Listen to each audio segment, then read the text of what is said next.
A little before that. Your alternative theories to forcibly. Thank you. So the forcible stuff I did for about a year is like, it worked, but I just can't handle the stress. It's illegal.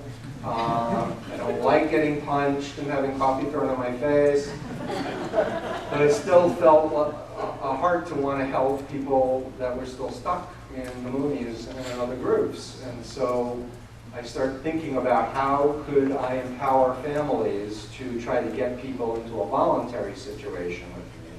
And that's essentially what combating cold mind control is all about.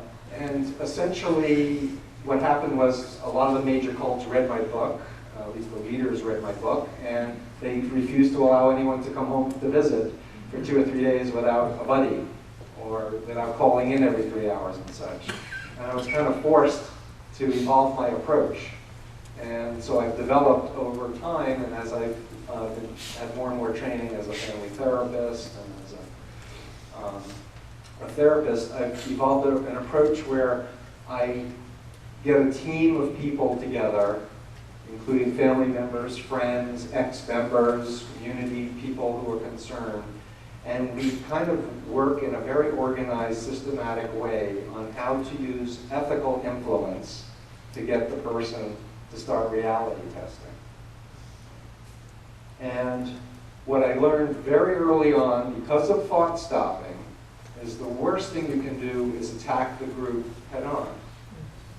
Because it just elicits the thought stopping, it elicits the fear, phobia reaction. You're the devil, you're the persecutor. Doesn't work. What worked is for me to talk about other groups, other situations, and ask them what they think about it. And since Heaven's Gate, which was about 10, 11 years ago, I don't know how many of you remember in San Diego, 39 people killed themselves thinking they were going to go to a flying saucer to help off Comet. So they made a video before they killed themselves, all the members. And I have a copy, and it exists. And they're like this. You may think that I'm in a cult. You think I'm being brainwashed. But I'm not. This is the wisest thing I've ever done. And they go on and on like that.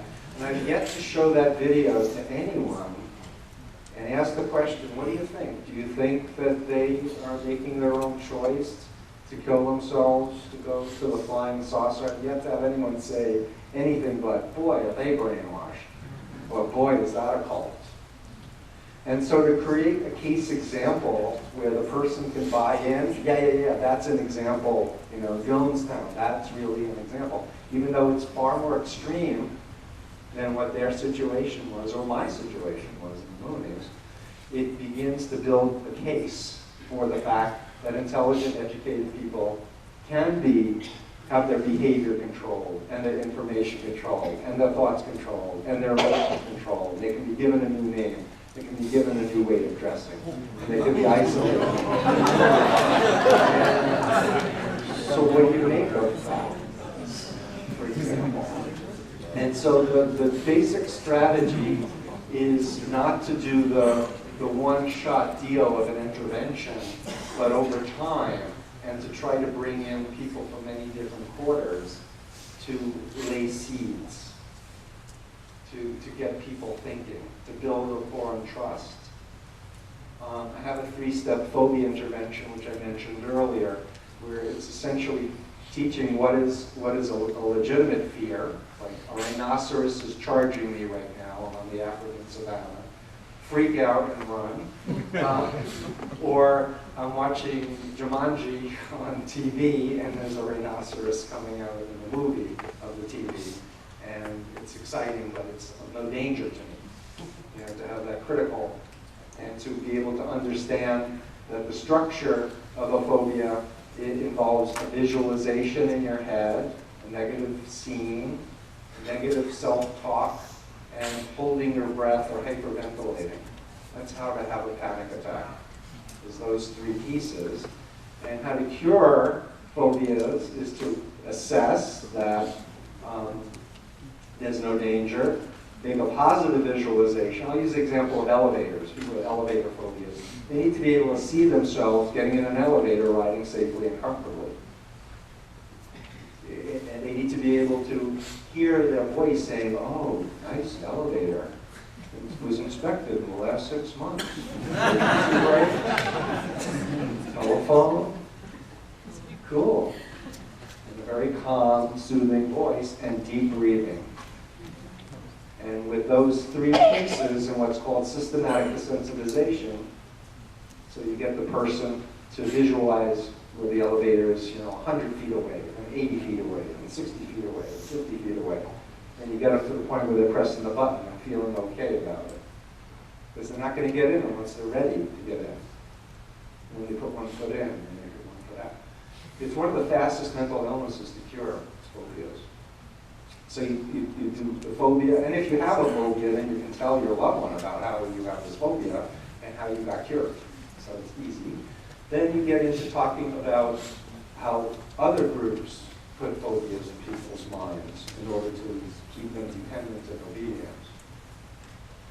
Now, if you've been hammering somebody in the group, you're not the right person to do the phobia intervention. They're going to block it right away. It's got to come from some side angle. But to get the idea across that phobias are fixable and that they can be a tool of manipulation and control. And then the third piece is, what if, you're never in the group and you were happy and fulfilled? What would you be doing right now?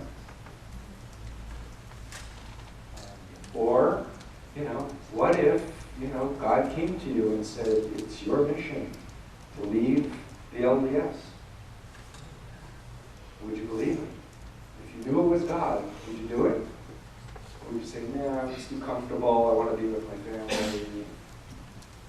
So there are these questions that can really place a seed in people's minds to get them thinking, I don't have to go down this narrow, rat maze.